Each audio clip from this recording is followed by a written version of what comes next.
This right here is like, this is like the holy grail right here. Adam Hughes is a major influence in my artistic career. Something tells me that if you are an illustrator, a painter, a comic book artist, then you've heard of his work, you've seen his work, and even if you don't know him by name, you're probably familiar with his work. But if you're not, if you've been living under a rock and you're not familiar, today you will be. Today we're going to be looking at Cover Run, which is Adam Hughes's coffee table book that came out several years ago. And mine's kind of beat up and worn a little bit because I actually use it to flip through and get inspired and stuff like that. So I hear recently he's been dealing with some health issues, and yeah, hopefully he gets better. We're thinking about you over here at Life Force, Adam. So checking out the cover. This is gorgeous. Obviously, this is a pinup of Catwoman here. This is the, like I said, my book is kind of beat up and it's got stuff all over it, but that's okay. If you take this off, there's another cover of Supergirl. Beautiful, beautiful, beautiful image. He signed it, by the way. I met him at a Comic-Con years ago, and he actually did a portfolio review for me. And he also signed my stuff. This, I don't know what this is from. It's like a bad copy. This is like on several pages, and it kind of sucks, but it's not that big of a deal. Another great image of Power Girl. This is a pinup. This is a really, I would say, like famous image of his. He talks about it being, I think he compares it to like his Mona Lisa or something. This is the image that like a lot of people associate with his name and his work. Here's a page showing his influences. This is really cool to see. And seeing this, it makes sense. I mean, you can, look at his work and you can see that his work is derivative of a lot of these other artists that came before him. We got guys like Dave Stevens up here. We have Alphonse Mucha and Gil Elvgren. We have Mike Mignola, Steve Rude, Alex Raymond, Drew Struzan, rest in peace, Kevin Nolan. We have Leyendecker and Rockwell. If you don't know any of these artists, or if you're not familiar with all of these artists, do yourself a favor and check them out. They're amazing artists, amazing work. And all of these guys influenced my work too, so that's cool. See, here we go again. I guess, I don't know, it was a bad run. So this is his early work. Okay, so the book kind of starts with some of his early work, his old covers that he did at DC, and as it goes on, it shows some of the cover runs that he did later on in his career. The book came out in 2010. Wow, it's crazy. So it's been a while, but let's check this out. He says here, after 2 years in the minors toiling away as a background artist or a penciler on various independent titles, I was introduced to JLA editor Andy Helfer by none other than Fables creator Bill Willingham. If you don't already read Fables, please be your own best friend and get yourself one of the trade paperbacks. I've never read Fables. I've heard of it, I've seen it, but I've never read it. So here's some sketches. These are thumbnail studies that he does sort of in preparation for a cover. It's Big Barda and a normal babe standing next to him. You see how much taller she is.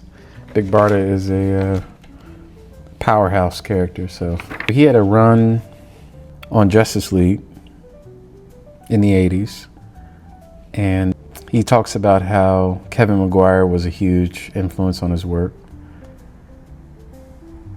And yeah, some black and white. Here's some examples of his covers down here. Stuff that you might recognize if you're familiar with this era of Justice League comics. He says here, having been a fan of the funny JLA since the first issue, it was easy to slip into the thick of things, draw goofy yet expressive faces, and basically maintain the same level of tomfoolery fans had come to expect. This is a great face here. The double lighting there is really nice.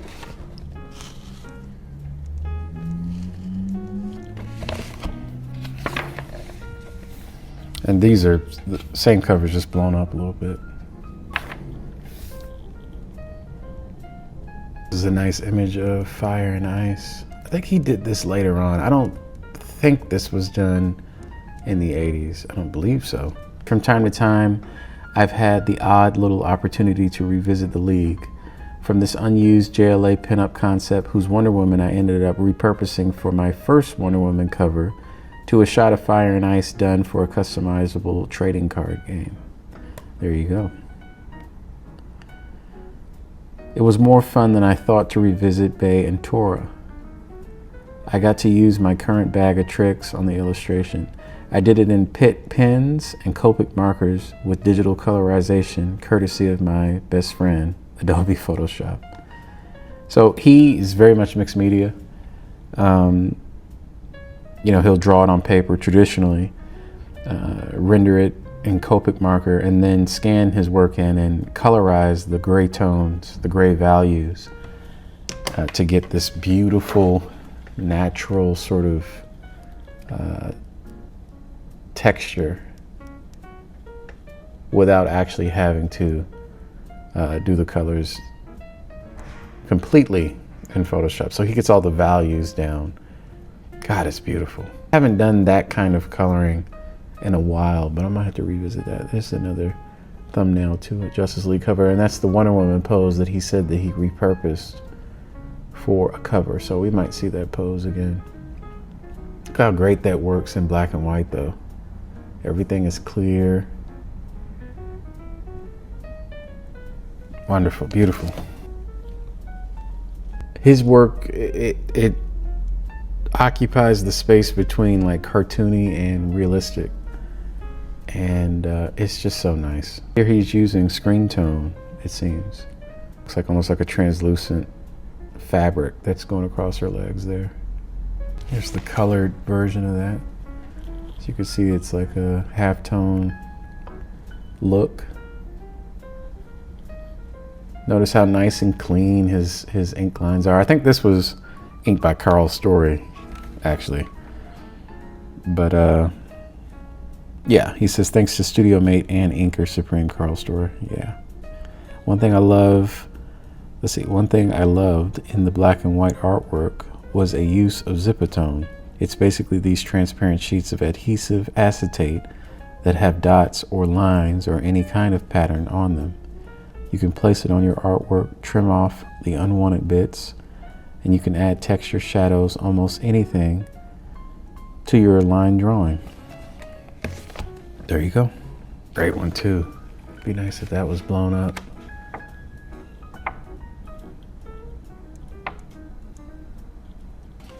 So one of the things for me that really resonated with me about his work was his characters seemed alive. Like his characters seemed like they had personality, and the expression was just so good that when it came to doing my own work, I made sure to, or I try to make sure to do the same thing, to try to make it seem like these characters are, you know, actually real, or like they could be real, that they have things going on in their mind, that they're thinking, living characters, as opposed to just, you know, arbitrarily drawing a face.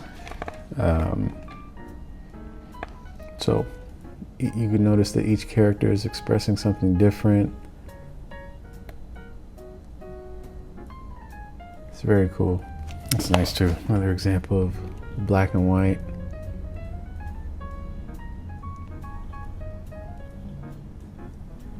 Get closer there. Guys, look how nice that is. Ooh.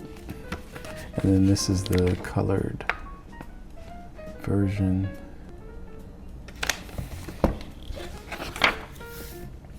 Oh my. He did a few covers, I believe, for Alan Moore's Voodoo. I think this is the same thing. I believe, although I could be wrong, I think this is that same gray Copic technique that was colorized digitally, but I could be wrong. This might actually be watercolor or something. I don't know. I'm not sure. It's fantastic. This is very much reminiscent of a Mucha illustration. Very Art Nouveau. So now we are looking at Wonder Woman. I'm telling you, man, you know, in a lot of ways he draws characters like very ideal, like the ideal version of the characters, at least for me.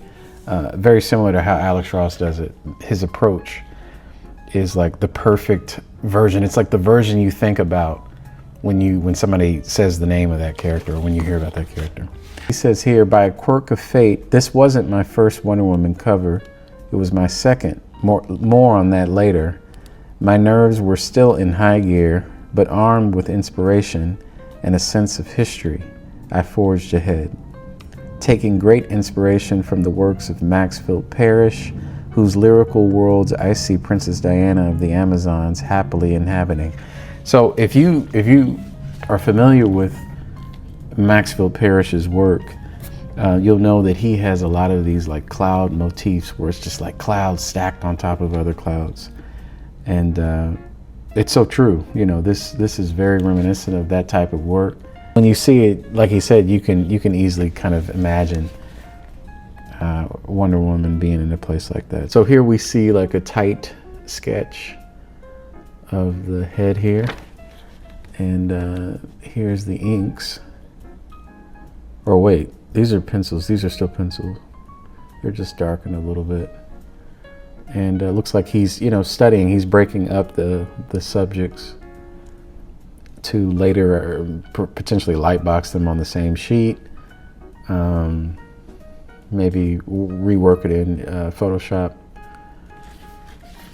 until we get the final piece. So nice. The anatomy, the composition, the colors. You know, he uses this, the complementary colors, the purple and orange. And they work, you know, obviously because they're complements to each other. But you have this warmth, obviously from this light source. And all the shadow is this purple value. Very nice. Love this figure. In fact, I love it so much. What we're going to do is we're going to study it real quick. So let's move this to the side and do a quick little study. Oh, you guys weren't expecting this, were you? I'm not Adam Hughes, but we'll see what we can do here. So, and make sure there's a slight tilt to her body here. You notice she's not standing straight up and down. She's kind of got her hip tilted this way.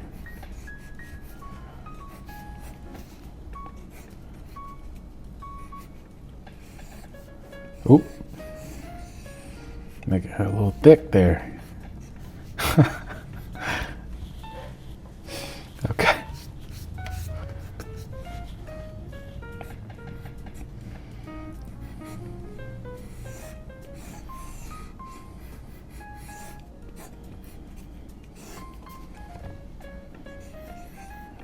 Okay, so we have this gesture now.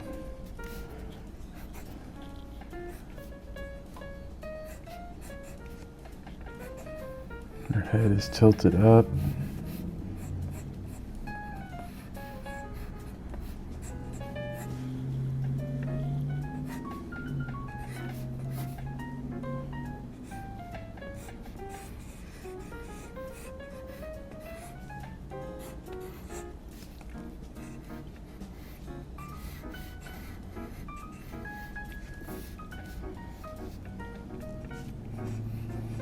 Oh yeah, he draws probably the best hands in the industry. I would argue that. His hands are, I mean, It's just too good. Master level.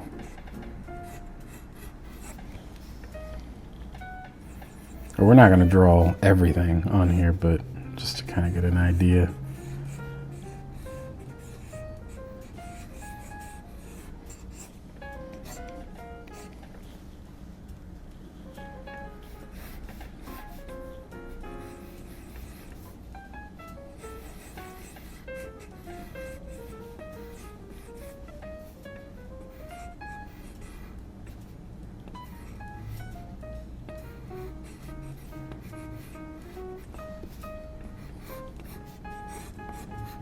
By the way, to any artist, really, I was gonna say like studying, like student artists, but really any artist, whether you're a student or not, because technically we're all students, right? We're always learning, always trying to expand our knowledge and grow. But doing master studies of other artists is a great way to kind of expand your own ability. To get out of your comfort zone and understand why certain art resonates with you, why artists make creative decisions that they do.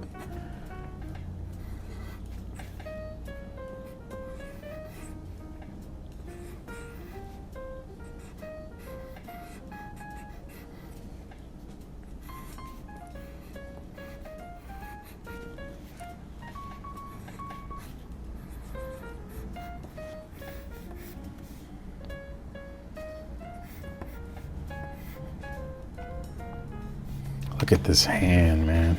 Golly, look at that.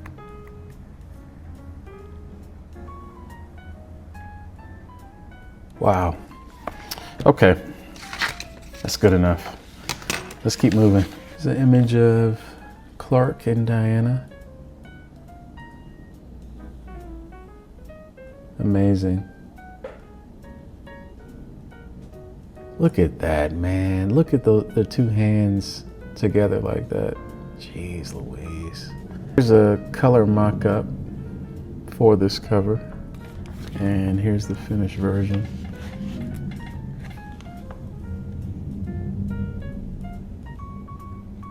It's breathtaking. It's unbelievable. You know, it's one thing to do this, right? But I don't know if I mentioned he colors his own work, which isn't necessarily common in the comic book industry. Usually the black and white artwork, the inked artwork, is sent off to a colorist, but he colors his own work, and he doesn't just color it. He's not just a colorist, he's like one of the best colorists on top of being one of the best illustrators too. So I mean, are you seeing this? Look at this. I can't take it, guys. I can't take it. Oh, okay, so here we go. So this is that same pose from earlier that he was talking about, that he reused. So he had done this first, and then he reused that same pose here. So this is the final, look at this pencil, tight pencil drawing down here.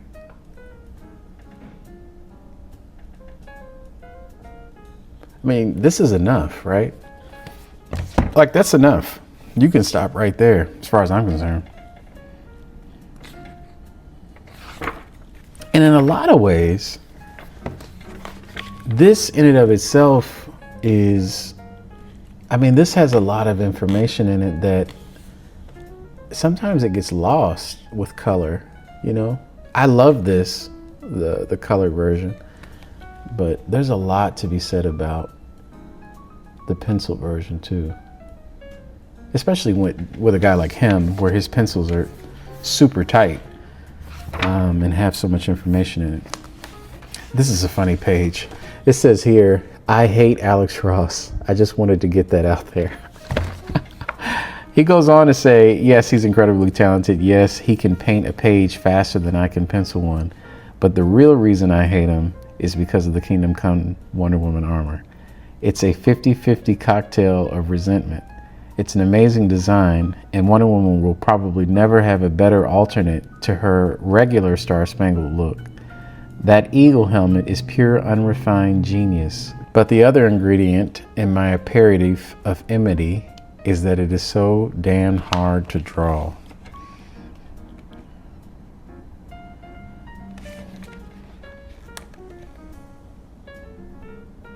Goodness gracious. Look at those hands.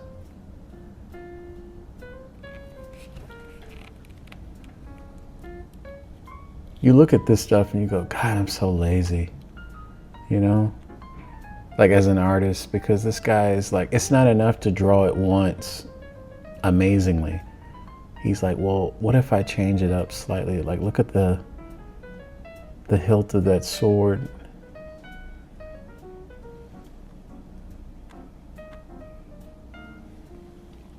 And then this is the final colored cover.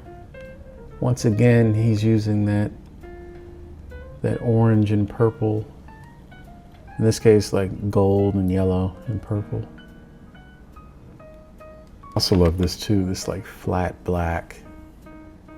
And then you just have like the bands that are defining that curved shape. Otherwise, this would just look flat if these weren't there.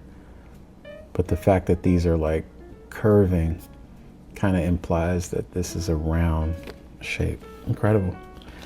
Master level. This is one of my favorite ones. This is unbelievable. First of all, this is the rough. And that again alone is good enough. Right? And then this is the final. I mean,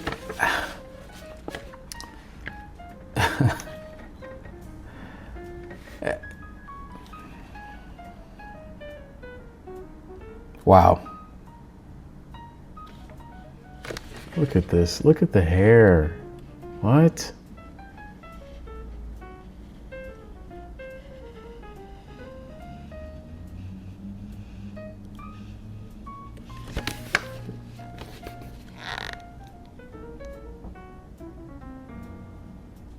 Goodness.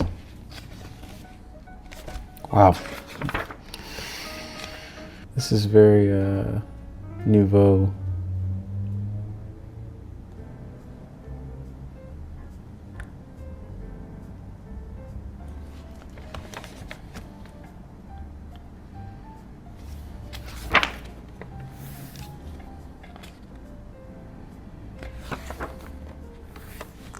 I'll move through this a little bit quicker. We'll be here all day long.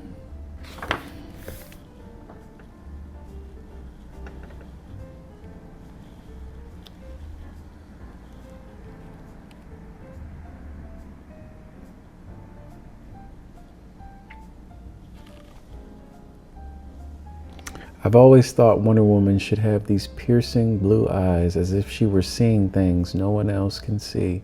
Unlike Superman, who actually is seeing things no one else can see. Wow. Oh my gosh. I mean, you know, it gets to a point where it's just kind of like why bother? You know what I mean? Look at this.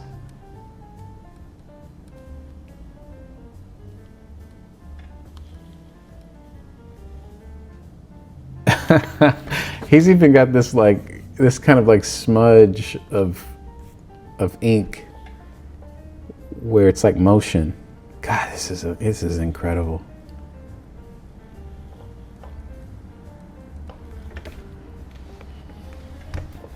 There's some other thumbnails of that, different poses. Like you can even see like another option for a face there.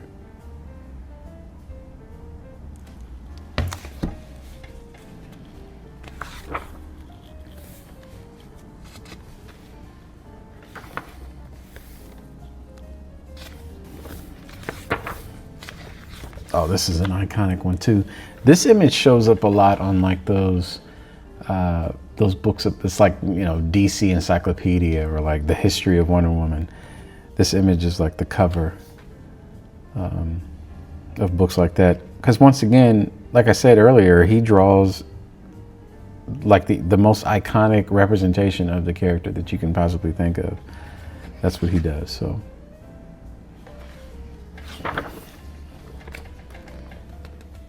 this is another one that shows up a lot on books like that.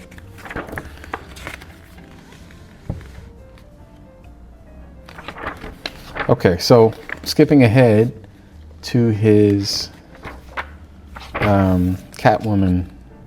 He did a run on Wonder Woman, Catwoman, I believe Supergirl, and some other ones too. Batgirl. Yeah.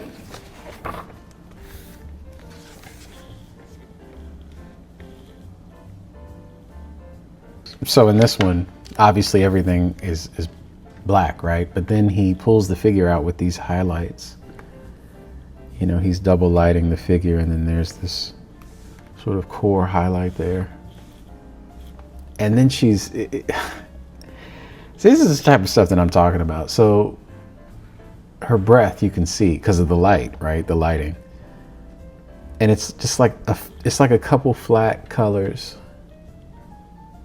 And then that's it. Oh man, it's too good.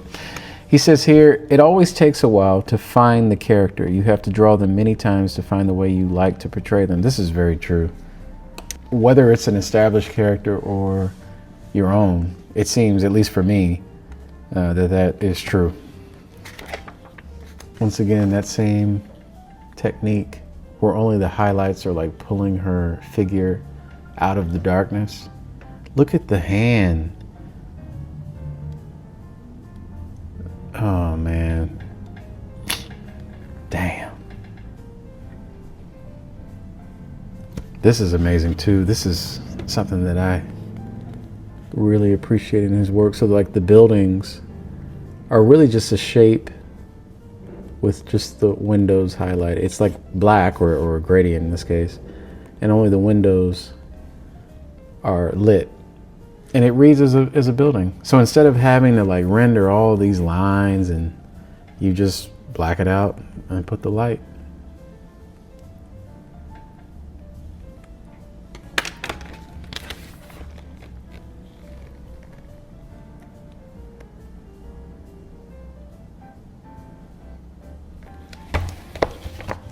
Let's do a study of one of his Catwoman. Let's do this one up here. See that one? I like that pose. Let's try drawing it. Okay.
He draws his women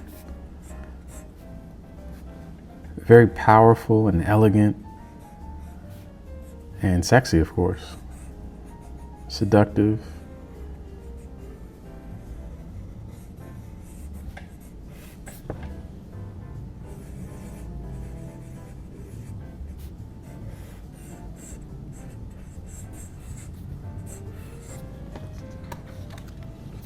How we do? She a little bit thicker than than Adam's version, but that's all right. That's all right. Anywho,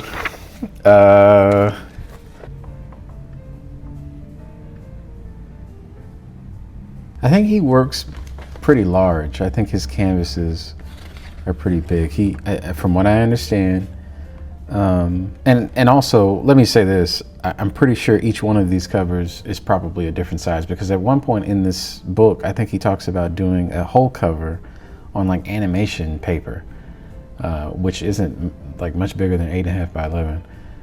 But I think for the most part, his originals are pretty big, and so he's able to get in here and really do some nice line work. And this is the finished version of that.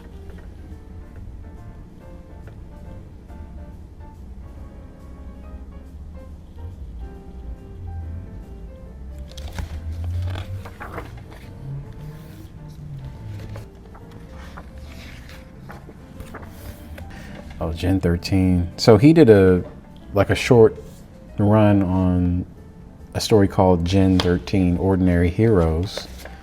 Here are the covers for it down here. It's only 2 issues.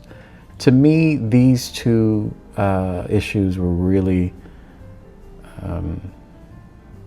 just super influential for my work, and kind of a golden standard for comic book illustration in a lot of ways for me.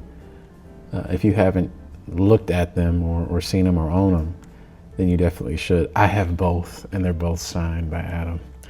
They're very precious to me. Oh yeah, he also did some illustration work for the movie Superman Returns when it came out. It doesn't get much more beautiful than this kind of stuff, man.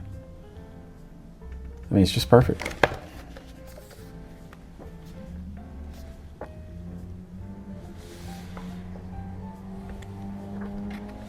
Oh, so here's that illustration we were looking at in the beginning. This one here. This is the colored version. There's the same pencils. And here's the colors for this. And he says, by all accounts, this is probably the best cover I've ever produced for DC or anyone. Everything from concept to execution is pretty much pulled off the way I saw it in my mind's eye. And my hands rarely ever deliver the goods my imagination cooks up. The only problem with producing your own personal Sistine Chapel ceiling or Citizen Kane is, what do you do for a follow-up?